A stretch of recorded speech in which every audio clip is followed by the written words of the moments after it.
Hello student, आज हम exercise 3.3 करेंगे।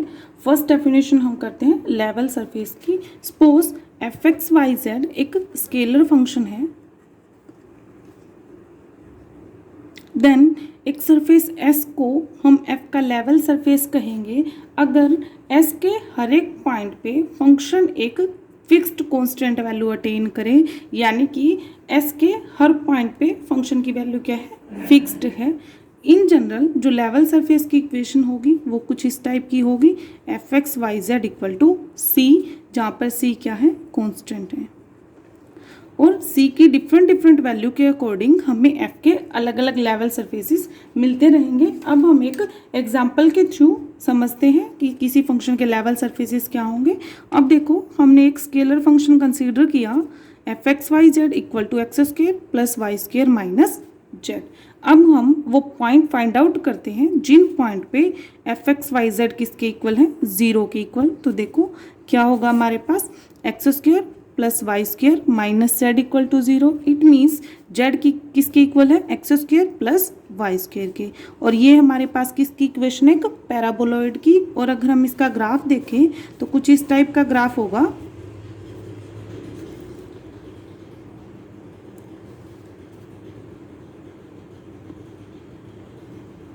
सिमिलरली अगर हम वो पॉइंट फाइंड आउट करें जिन पे हमारे फंक्शन की वैल्यू किसके इक्वल है, 1 के इक्वल, तो क्या आएगा हमारे पास, x square plus z y square minus z equal to 1, यानी कि z equal to x square plus y square minus 1। ये क्या, अगेन एक पैराबोलॉइड है और इसका ग्राफ कुछ इस टाइप का बनेगा हमारे पास। ये जो पॉइंट होगा उस पे क्या होगा, 1 वैल्यू होगी जेड की। देखो किस टाइप का होगा कुछ।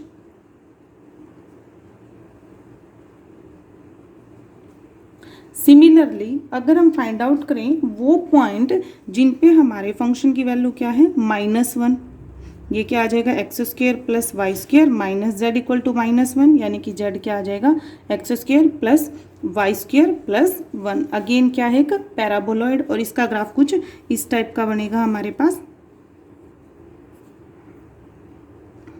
तो यहाँ से हमारे पास क्या आ गए, ये क्या हमारे पास लेवल सरफेसेस है। अगर हम इस सरफेस की बात करें तो इस पे हमारे फंक्शन की वैल्यू क्या रहेगी, 0 रहेगी। अगर हम इस सरफेस की बात करें तो इस सरफेस के हर एक पॉइंट पे फंक्शन की वैल्यू किसकी इक्वल होगी, 1 के इक्वल। और यहाँ पर हमारे पास हर एक पॉइंट पे फंक्शन की वैल्यू किसके इक्वल होगी, -1 के इक्वल। तो ये हमारे पास क्या आ गए, एफ के अलग अलग लेवल सरफेसेस। अब इन्हीं के अकॉर्डिंग हम और भी लेवल सरफेसेस फाइंड आउट कर सकते हैं। अब हम नेक्स्ट डेफिनेशन करते हैं टेंजेंट प्लेन की। देखो क्या हमारे पास टेंजेंट प्लेन की डेफिनेशन। देखो इससे पहले अगर हम एक स्फेरिकल सरफेस की बात करते हैं, फॉर एग्जांपल के लिए हमने कंसीडर किया स्फेरिकल सरफेस, और इसका कोई भी एक फिक्स्ड पॉइंट अगर हम लेते हैं तो इस फिक्स्ड पॉइंट से इनफाइनाइटली मैनी टेंजेंट लाइन हम ड्रॉ कर सकते हैं। अब हम क्या निकालने जा रहे हैं, टेंजेंट प्लेन। तो देखो टेंजेंट प्लेन क्या हमारे पास, ये हमारे पास कोई भी जनरल मान लो एक स्फेरिकल सरफेस है। अगर हम इस पॉइंट पे टेंजेंट प्लेन ड्रॉ करना चाहते हैं तो इस पॉइंट से पास होने वाले प्लेन को टेंजेंट प्लेन कहेंगे अगर वो टेंजेंट प्लेन इस पॉइंट से पास होने वाली सभी टेंजेंट लाइन को कंटेन करेगा। तो देखो डेफिनेशन क्या हुई हमारे पास टेंजेंट प्लेन की, the plane through a point on the surface that contains the tangent line to all the curve on the surface through the same point. यानी कि जो प्लेन उस पॉइंट से पास होने वाली सभी टेंजेंट लाइन को कंटेन करेगा उस प्लेन को हम क्या कहेंगे, tangent line through that point. अब हम नेक्स्ट एक रिजल्ट करते हैं। क्या हमारे पास एक रिजल्ट कि सरफेस के एक पॉइंट से सिर्फ एक ही लेवल सरफेस पास कर सकता है। देखो सपोज कर लेते हैं कि हमारे पास आर रीजन के एक पॉइंट पी से 2 लेवल सरफेस पास करते हैं। फर्स्ट लेवल सरफेस हम कंसीडर करते हैं phi x Y Z equal to C1 और सेकंड लेवल सरफेस क्या है, phi x Y Z equal to C2। और इस पॉइंट पी के कोऑर्डिनेट क्या है, x1 y1 और z1। अब देखो ये जो फर्स्ट हमारे पास लेवल सरफेस है और सेकंड लेवल सरफेस है, ये दोनों इस पॉइंट से पास करते हैं, यानी कि ये जो पॉइंट है दोनों लेवल सरफेस की इक्वेशन को सेटिस्फाई करेगा। तो यहाँ से हमारे पास क्या आ गया, फाई x1 y1 z1 किसके इक्वल होगा c1 के, और फाई x1 y1 z1 किसके इक्वल होगा c2 से। ये हमें कहाँ से मिला, फ्रॉम इक्वेशन सेकेंड।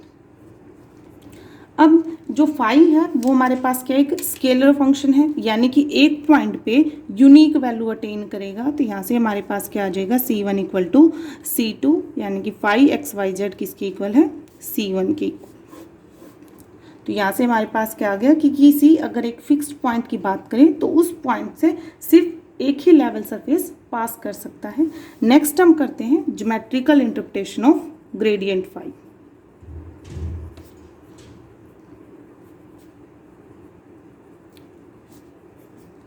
देखो ज्योमेट्रिकल इंटरप्रिटेशन क्या है ग्रेडियंट फाई का, कि phi x Y Z equal to c एक सरफेस है हमारे पास, या फिर कहें कि लेवल सरफेस है।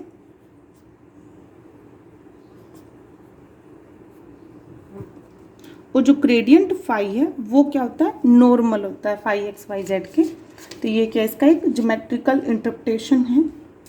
अब हमें क्या दिखाना है कि जो ग्रेडियंट फाई है इस सरफेस के नॉर्मल होगा, यानी कि अगर हम इस सरफेस का कोई भी एक पॉइंट पी लें और उससे पास होने वाले टेंजेंट प्लेन पर ये जो ग्रेडियंट फाई है वो क्या होगा, नॉर्मल होगा। तो अब हम सपोज कर लेते हैं पी पॉइंट जिसका पोजीशन वेक्टर क्या है, x i plus Y j plus Z k cap, और एक और पॉइंट क्यू कंसीडर करते हैं पी की नेबर में,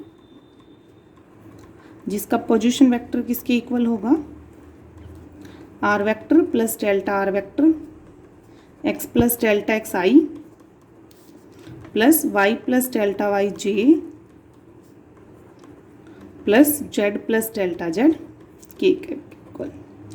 तो देखो पी क्यू वेक्टर किसके इक्वल आ जाएगा हमारे पास, delta x i plus delta y j plus delta z k cap के इक्वल, यानी कि हम क्या लिख सकते हैं, delta r vector equal to delta x i plus delta y j plus delta z k cap के इक्वल। अब देखो हमने जब टेंजेंट लाइन की डेफिनेशन की थी, टेंजेंट लाइन क्या था, limiting position of secant line. जो हमारे पास जब जो क्यू पॉइंट है वो अप्रोच करेगा पी को, तो जो लाइन पी क्यू है वो क्या बन जाएगी, tangent line at point P. और हमें पता है जो टेंजेंट प्लेन है वो पी पॉइंट से पास होने वाली सभी लाइंस को कंटेन करता है। तो ये जो हमारे पास वेक्टर होगा d r vector, d x i plus d y j plus d z k जो पी पॉइंट पे टेंजेंट प्लेन है उसमें लाई करेगा।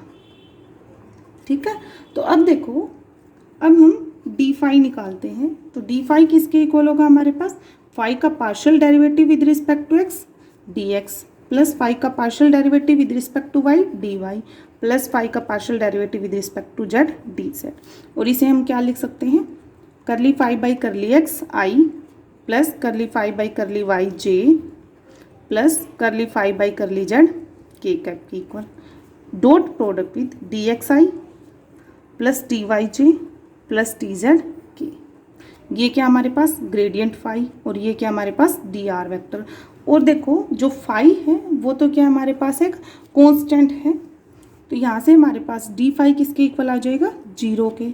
और देखो क्या आ गया हमारे पास, ग्रेडियंट ऑफ फाई की डी आर वेक्टर के साथ डॉट प्रोडक्ट 0 है, यानी कि जो डेल फाई है वो क्या है, परपेंडिकुलर है डी आर वेक्टर के। और जो डी आर वेक्टर है वो पी पॉइंट से पास होने वाले टेंजेंट प्लेन में लाई करता है, यानी कि ये क्या इम्प्लाई करेगा हमारे पास कि जो डेल फाई है वो पी पॉइंट से पास होने वाले टेंजेंट प्लेन के क्या है, परपेंडिकुलर है। और पी हमने कोई भी आर्बिट्ररी पॉइंट चूज़ किया था सरफेस का, यानी कि हम क्या कह सकते हैं कि सरफेस का अगर हम कोई भी पॉइंट लेते हैं और उससे पास होने वाले टेंजेंट प्लेन पर डेल फाई क्या है, नॉर्मल। तो यहाँ से क्या आ गया हमारे पास कि जो ग्रेडियंट फाई है वो सरफेस की क्या होगा, नॉर्मल होगा। तो ये क्या है हमारे पास, ज्योमेट्रिकल इंटरप्रिटेशन है ग्रेडियंट फाई। अब नेक्स्ट हम करते हैं directional derivative of a scalar point function. अगर हम सिंपल डेरिवेटिव की बात करें तो डेरिवेटिव क्या है हमारे पास कि फंक्शन में कितना चेंज हो रहा है with respect to a variable, और हम डायरेक्शनल डेरिवेटिव देखें तो डायरेक्शनल डेरिवेटिव क्या है कि फंक्शन की वैल्यू में पर्टिकुलर डायरेक्शन में कितना चेंज हो रहा है, वो क्या उसका डायरेक्शनल डेरिवेटिव। तो सपोज करते हैं हम कि फाई एक स्केलर पॉइंट फंक्शन है और ए वेक्टर क्या है, वो वेक्टर है जिसकी डायरेक्शन में हम डेरिवेटिव फाइंड आउट करना चाह रहे हैं, और ए कैप क्या है, ए के कोरिस्पोंडिंग यूनिट वेक्टर। अब हम एक पॉइंट P सपोज करते हैं with coordinate x Y z, और एक और पॉइंट Q P की नेबर में सपोज करते हैं, कोऑर्डिनेट क्या है x plus delta x, y plus delta y और z प्लस डेल्टा जेड। और इस पॉइंट Q पे कंडीशन क्या है कि ये जो पॉइंट है P की नेबर का वो किस डायरेक्शन में होगा, A वेक्टर की डायरेक्शन में। देखो क्या है कि सपोज हमारा जो A वेक्टर की डायरेक्शन कुछ इस टाइप की है और ये हमारे पास P पॉइंट है, तो जो Q पॉइंट है इसके अलोंग होगा, इस लाइन पे होगा, कहीं भी यहाँ भी हो सकता है, यहाँ भी हो सकता है, बट होगा क्या A वेक्टर की डायरेक्शन में ही। अब देखो, अब हम क्या चाहते हैं कि चेंज देखना चाहते हैं A वेक्टर की डायरेक्शन में कितना है, तो phi Q minus phi of P upon P Q, और लिमिट क्या लगा दी हमने, Q अप्रोचेज टू P। अगर ये वैल्यू हमारे पास एग्जिस्ट करती है तो यही क्या है, हमारे पास डायरेक्शनल डेरिवेटिव है फाई का in the direction of A vector. अगर हम नोटेशन की बात करें डायरेक्शनल डेरिवेटिव की, तो देखो कैसे डिनोट करेंगे। Suppose delta s small element है, P Q equal to delta s क्या है, स्मॉल एलिमेंट है in the direction of unit vector a cap. Then जो डायरेक्शनल डेरिवेटिव फाई का उसको हम किससे लिखेंगे, d phi by d s, और ये किसके इक्वल होगा, gradient of phi dot product with unit vector a cap के साथ। तो ये हमारे पास क्या आ गया, directional derivative of scalar point function. अब हम एक थ्योरम करते हैं। थ्योरम क्या हमारे पास, इफ एन कैप क्या है, एक यूनिट नॉर्मल है to the level surface phi x Y Z equal to C at point P, ये पॉइंट है हमारे पास, और जो एन है वो क्या डिस्टेंस है ए पॉइंट की पी से, और जो डेल्टा एन है वो क्या है, स्मॉल एलिमेंट है of normal at A in the direction of n cap. Then d phi by d n, यानी कि हमारे पास क्या होगा कि जो ग्रेडियंट फाई है वो किसके इक्वल होगा, d phi by d n into n cap के इक्वल। तो देखो अगर हम ग्रेडियंट फाई की बात करें तो ग्रेडियंट फाई किसके इक्वल होता है, curly phi by curly x i cap plus curly phi by curly y j cap plus curly phi by curly z k cap के इक्वल। और अभी हमने फिजिकल इंटरप्रिटेशन किया था ग्रेडियंट फाई का, क्या था, जो ग्रेडियंट फाई है वो नॉर्मल होता है सरफेस के, यानी कि जो डेल फाई है और एन कैप है, एन कैप की क्या है, पी पॉइंट के नॉर्मल है, तो दोनों आपस में क्या होंगे, पैरेलल होंगे। और यहाँ से हम क्या लिख सकते हैं कि जो ग्रेडियंट फाई है वो लैम्डा एन कैप के इक्वल होगा, जहाँ पर लैम्डा क्या है, कोई भी स्केलर है। अब देखो d phi by d n क्या है, डायरेक्शनल डेरिवेटिव है फाई का in the direction of n cap, यानी कि ये किसके इक्वल होगा, del phi dot product with n cap, और ग्रेडियंट फाई किसके इक्वल है, lambda n cap dot product with n cap. तो यहाँ से हमारे पास लैम्डा के इक्वल आ गया, यानी कि जो लैम्डा स्केलर था उसकी वैल्यू किसके इक्वल है, d phi by d n के। इसको हम इक्वेशन 1 में पुट करते हैं, तो जो ग्रेडियंट फाई है वो किसके इक्वल आ गया, d phi by d n into n cap की। अब नेक्स्ट थ्योरम हम करते हैं कि जो डायरेक्शनल डेरिवेटिव है फाई का उसकी मैक्सिमम वैल्यू ग्रेडियंट फाई की डायरेक्शन में होगी। तो देखो इसका प्रूफ कैसे करेंगे। सपोज हम आर्बिट्रेरी डायरेक्शन में डायरेक्शनल डेरिवेटिव लेते हैं फाई का, del phi dot a cap. A cap क्या है, यूनिट वेक्टर है कोरिस्पोंडिंग टू ए वेक्टर, जिस डायरेक्शन में हम डायरेक्शनल डेरिवेटिव ले रहे हैं।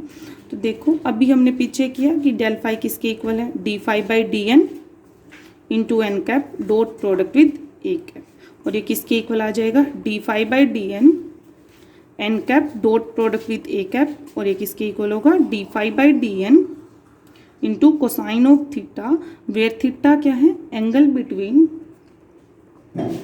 ए कैप एंड एन कैप। अब देखो d phi by d N की कोस थीटा, इसकी अगर मैक्सिमम वैल्यू होगी देन d5/ds भी मैक्सिमम वैल्यू अटेन करेगा। और इसकी मैक्सिमम वैल्यू देखो कैसे फाइंड आउट करेंगे, ये तो हमारे पास क्या होगा, कांस्टेंट होगा, यानी कि ये जो वैल्यू है वो डिपेंड किस पे करेगी, थीटा पे। और कोस की अगर मैक्सिमम वैल्यू की बात करें तो वो किस पे होती है, at theta equal to 0 degree पे। यानी कि जब ए कैप और एन कैप दोनों की डायरेक्शन सेम होगी तब हमारे पास d5/ds क्या करेगा, मैक्सिमम वैल्यू अटेन करेगा। और एन कैप क्या है, नॉर्मल है सरफेस पे, तो इसकी डायरेक्शन और डेल फाई की डायरेक्शन सेम होगी। तो यहाँ से हमारे पास क्या आ गया कि जो डायरेक्शनल डेरिवेटिव है किसी भी फंक्शन का वो ग्रेडियंट फाई की डायरेक्शन में मैक्सिमम वैल्यू अटेन करता है। तो आप कुछ पॉइंट ध्यान रखेंगे, जैसे कि एक पॉइंट क्या है हमारे पास, फर्स्ट पॉइंट कि जो ग्रेडियंट फाई है वो किसके इक्वल होता है, d5/dn इंटू एन कैप के इक्वल। सेकेंड पॉइंट कि जो d5/ds है डायरेक्शनल डेरिवेटिव की मैक्सिमम वैल्यू ग्रेडियंट फाई की डायरेक्शन में अक्कर करेगी। अब नेक्स्ट हम फाइंड आउट करते हैं equation of tangent plane and normal to the level surface. Suppose करते हैं phi xyz equal to c एक लेवल सरफेस है, कोई भी पॉइंट p सपोज किया, इसका पोजीशन वेक्टर क्या है हमारे पास, xi plus yj plus z, ठीक है। q जो पॉइंट है x y z। अब हम किसकी इक्वेशन फाइंड आउट करें, टेंजेंट प्लेन की। तो टेंजेंट प्लेन का कोई भी एक पॉइंट q कंसीडर किया जिसका पोजीशन वेक्टर क्या होगा हमारे पास, xi plus yj plus z k. हम P पॉइंट पे टेंजेंट प्लेन ड्रॉ करना चाहते हैं, तो ये देखो पी क्यू वैक्टर किसके इक्वल आ जाएगा, position vector of Q minus position vector of P, x minus x i plus y minus y j plus capital Z minus small z into k है। अब हमें क्या पता है, जो पी क्यू वैक्टर है वो किस में लाई करेगा, टेंजेंट प्लेन में, यानी कि जो पी क्यू वैक्टर है वो क्या होगा, नॉर्मल के परपेंडिकुलर होगा। तो यहाँ से हमारे पास क्या आ गया कि जो पी क्यू वैक्टर है और जो ग्रेडियंट फाई है वो आपस में क्या होंगे, परपेंडिकुलर, यानी कि पी क्यू वैक्टर की और डेल फाई की डॉट प्रोडक्ट क्या आएगी, 0। तो क्या आ जाएगा हमारे पास, x minus x i plus y minus y j plus z minus z k cap into curly phi by curly x i plus curly phi by curly y j plus curly phi by curly z की equal to 0। तो क्या आ गया हमारे पास, x minus x curly phi by curly x plus capital y minus y curly phi by curly y plus z minus z curly phi by curly z. ये किसकी equation आ गई हमारे पास, टेंजेंट प्लेन की एट पॉइंट P। और ध्यान रखना कि इसका प्रूफ करते वक्त या फिर ये इक्वेशन ड्राइव करते वक्त ये जो Q पॉइंट हमने लिया है वो कहाँ से लिया, टेंजेंट प्लेन से। अब हम इक्वेशन फाइंड आउट करते हैं नॉर्मल की। तो नॉर्मल की इक्वेशन फाइंड आउट करने के लिए अब हम जो Q पॉइंट है वो सपोज करते हैं नॉर्मल से, ठीक है। देन जो पी क्यू वैक्टर है वो क्या आ जाएगा, x minus x i plus y minus y j plus z minus Z, ठीक है। ये क्या वेक्टर है हमारे पास, पी क्यू वैक्टर सरफेस के नॉर्मल है और डेल फाई भी क्या होता है, नॉर्मल। यानी कि इनमें क्या रिलेशन होगा कि जो पी क्यू वैक्टर है वो लैम्डा टाइम्स होगा ग्रेडियंट ऑफ फाई का। तो क्या आ जाएगा, x minus x i plus y minus y j plus z minus z k cap किसके इक्वल होगा, lambda curly phi by curly x i plus lambda curly phi by curly y j plus lambda curly phi by curly z, ठीक है। तो ये किसके equal आ गया हमारे पास, capital x minus x upon curly phi by curly x equal to y minus y upon curly phi by curly y equal to z minus z upon curly phi by curly Z.